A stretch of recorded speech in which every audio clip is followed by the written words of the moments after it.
Well, tea has no taste, you know that. The taste of tea is not even in the cookies. It's in the news, you know. Tea has no taste. The taste of tea is in the news. Wait, show me, wait. Let me sit down. Don't start. Don't say anything. Wait for me to sit down. And then tea has taste. Let's accept. You say they are talking about me.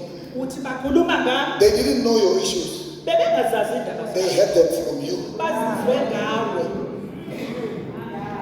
Now they are running with them. They put spice and aromat. They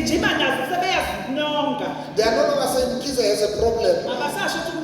They say he's even sick, you know. Another one, I saw him. And you must listen to his voice. It has changed. Please. Life is tough. Toughen up. Another one says, I'm telling you a secret. Don't tell anyone. And then that guy tells somebody, I'm telling you a secret. Don't tell anyone. And the original guy says, why did you tell people? He says, Chief, listen. This thing was heavy for you. He told it to me. You gave it to me. It was heavy for me also. I'm sure even that one is heavy. This thing of yours is heavy. If you did not want anyone to know, you should not have told me. You couldn't handle it yourself. That's why you told me. Now you are behaving like you are better than me. You also told me. I'm like you. You told me a secret. I also told that guy a secret.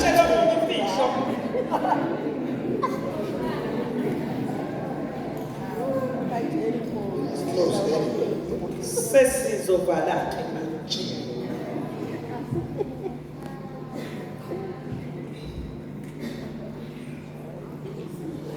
we are there. Jesus says to them,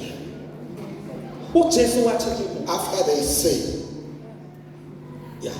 we are preparing our landing zone. You know, I don't know this thing. Sometimes you think pilots are lying. They say, now we are approaching a descent. But this thing is going to touch down in 30 minutes.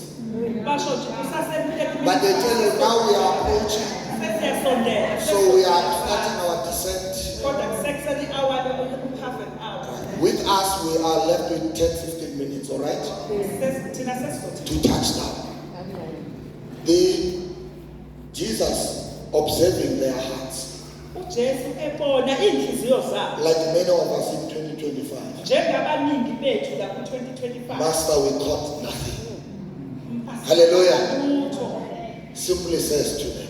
And this is the beauty about Jesus. Do you know God does not answer prayer? He doesn't answer prayers. He answers the wishes of the heart. You don't believe me? Abraham never prayed for a son. In Genesis 15, verse 1 to 3, he is complaining. Now that I am old, I'm going to die without a heir. So I will appoint my servant to take over my estate. Are you there? When he says that, he ends up by saying, because I don't have a son of my own.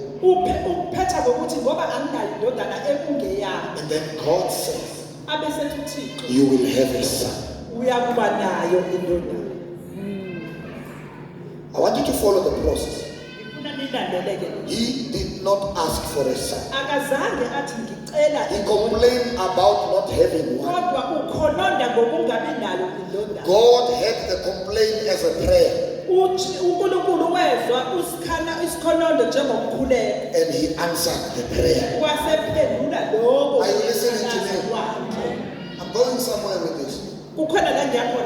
I want you to be careful of the prayers you are making. Even when you are not praying. Because God hears them as prayers. I wish. Some of the I wish, you must look at the facial expression. I wish. This lady is just coming to church with her shoe. You were just heard that the shoe is beautiful. Jealous. And then I wish she can fall. You are praying. You are praying. I want you to be mindful of the prayers we've been sending to God. Those that make me laugh are couples. This one, or you know, this one with a head like this, like that. With a nose like this, like that. You are saying that to your own spouse. How must God bless them? And when they are not blessed, why are you complaining? God answered your prayer. Because if God answers the man, he's answering the whole family. When he answers the woman, he's answering the whole family. When you wish them bad, you are wishing yourself bad. Because both of you are not going to receive.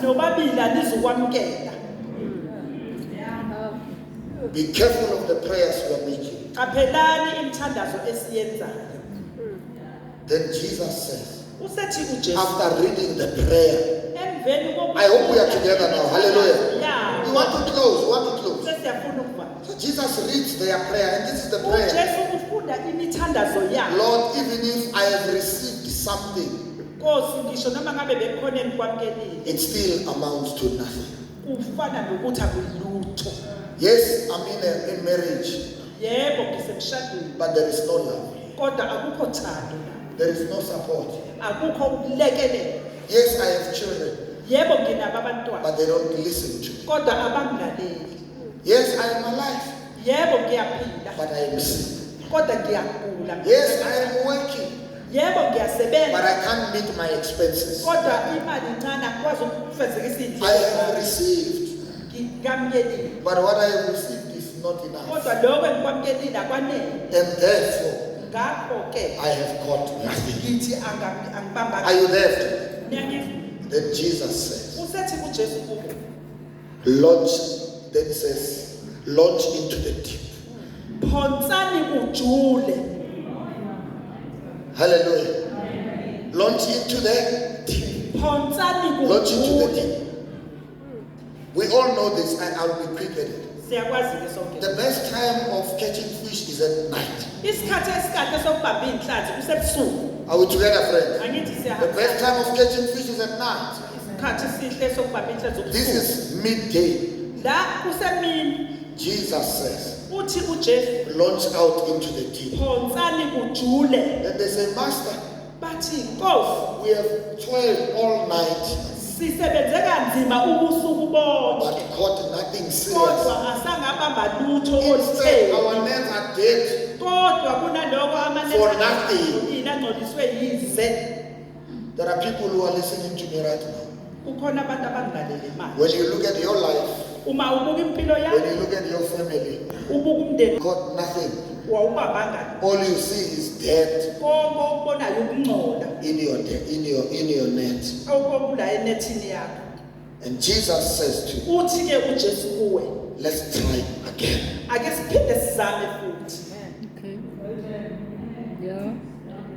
Then Jesus says, launch in.